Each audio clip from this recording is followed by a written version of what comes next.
morning Baguio City. So this is our view from our room. At ang lakad natin for today's video ay dito sa Mirador. Ayan, mahaba yung pangalan, Mirador lang yung natatandaan ko.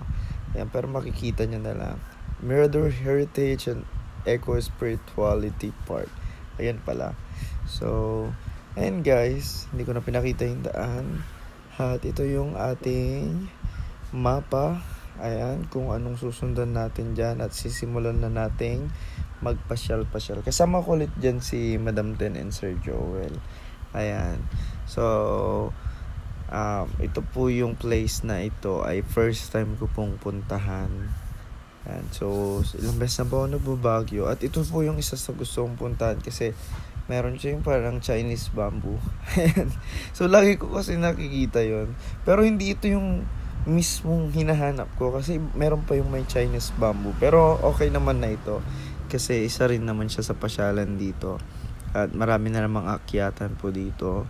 Ayan, and kung saan po kami pumupunta dyan, di na namin sinundan talaga yung mapa.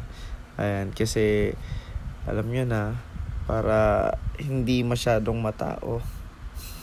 Ayan, pero guys, baka iniisip nyo kung kailan namin to sinot ay before pa lang po ng Christmas season. So, ito ay yung isa sa long weekend at ito yung gala-gala lang namin ng biglaan. So, wag kayong magtaka kung bakit parang hindi ganun ka-crowded dito sa video. Kasi talagang, ano po yan, hindi pa po Christmas season.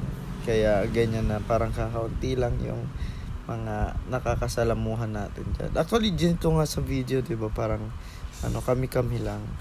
Ayan, kasi long weekend ito pero lang, hindi siya ganun kadagsa. So, kung ano-ano nang pinaggagawa natin dyan kasi hindi ako makafilm ng maayos kasi natutumba yung camera. Kaya kung saan-saan na ako naglalapag. Pero maganda po yung view dito. Tapos meron ding mga bell, ganun. Ayan, wala na po akong video doon. Ayan. So, another pahagdan-hagdan na naman. May mga kubo, mga tambayan. Ayan. So, meron pong baba dito. Then, ayan po yung pila papunta doon sa picturean na Golden Bell. Ayan. Actually, may pila din naman. Kasi, yan yung talagang kinukuha ng view nila dito. And, nag-exit na rin tayo pababa. At nag-ice cream. And, meron pa tayong next part ng video na to. Nahati-kahati ko lang per pinupuntahan para at least ma-enjoy ko yung pagbablog natin.